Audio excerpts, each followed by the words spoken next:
La France et la ville de Saint-Étienne connaissent un épisode caniculaire précoce d'une intensité comparable, voire pire que celui de 2003, ce qui impose à l'ensemble des pouvoirs publics de prendre des mesures pour atténuer les effets des fortes chaleurs. Nous le savons, et la communauté scientifique, pour le coup, tout comme les experts du climat sont unanimes, ces phénomènes météorologiques sont amenés à se reproduire et à s'amplifier dans les années qui viennent, notamment en milieu urbain où les bâtiments nombreux et les sols particulièrement artificialisés se transforment en îlots de chaleur.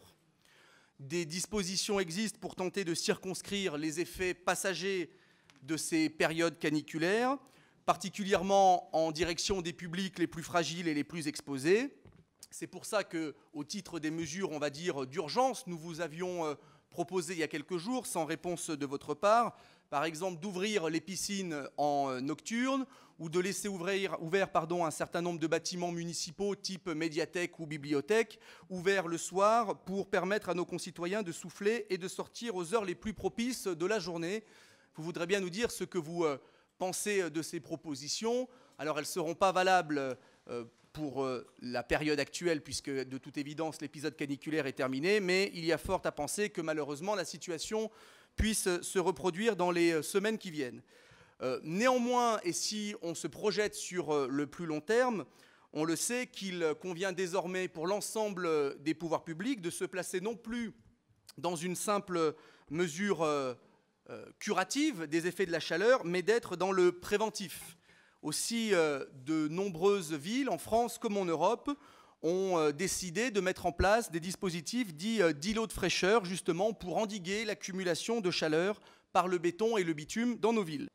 Des architectes, des urbanistes, des start-up travaillent et proposent des solutions aux villes pour combattre les îlots de chaleur avec un certain nombre d'expériences dites de débitumisation. Donc en gros, on enlève du goudron, on végétalise, mais aussi on peut utiliser le réseau d'eau ou en intégrant notamment la notion de couloir de vent dans la planification urbaine.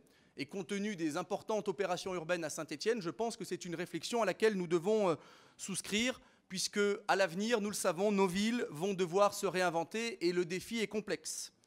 Toulouse ou Paris, pour vous montrer deux villes gérées par des équipes politiques diverses, expérimentent déjà la végétalisation d'un certain nombre de cours d'école, que ce soit au sol ou par l'intermédiaire de parasols végétaux à l'aide de plantes grimpantes, par exemple.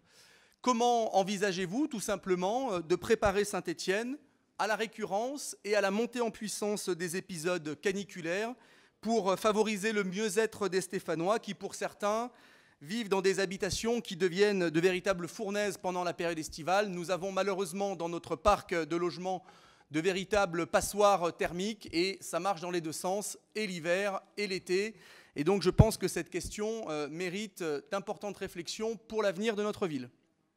Quand on parle de préparer nos villes à la récurrence et à la montée en puissance de ces épisodes climatiques, Monsieur le maire, on ne parle pas uniquement de planter là un arbre ou de mettre en place effectivement une salle climatisée dans les crèches, et ce sont de bonnes mesures, ça va dans le bon sens. Mais je pense que si nous voulons lutter contre la question des îlots de chaleur dans une ville comme Saint-Étienne, il faut véritablement changer de paradigme, changer d'échelle, puisque, on le sait, ces phénomènes vont être amenés à s'accentuer.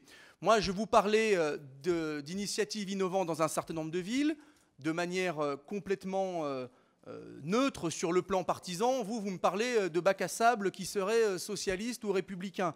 Donc effectivement, en l'occurrence, on se demande bien qui de vous et moi est le plus dogmatique des deux, puisque quand je vous parle de préparer la transition énergétique sur notre territoire, vous me parlez d'étiquette politique. Mais à la limite, ça vous va bien. La question, par exemple, que je posais sous-jacente, c'était qu'est-ce que nous faisons dans la planification urbaine par rapport à cette question-là. Dans un certain nombre de territoires, on inclut par exemple des critères liés au changement climatique dans la commande urbaine, sur la question des matériaux par exemple, qui absorbent plus ou moins la chaleur, sur la question des couloirs de vent, qui permettent des circulations d'air, etc. Là, on est véritablement sur des mesures innovantes, au-delà d'ouvrir un square, etc. Encore une fois, ce sont de bonnes mesures, ça va dans le bon sens, mais je pense dans l'absolu que si nous voulons véritablement changer d'échelle et nous préparer à la recrudescence de ces phénomènes, il faut véritablement voir plus loin et voir plus grand.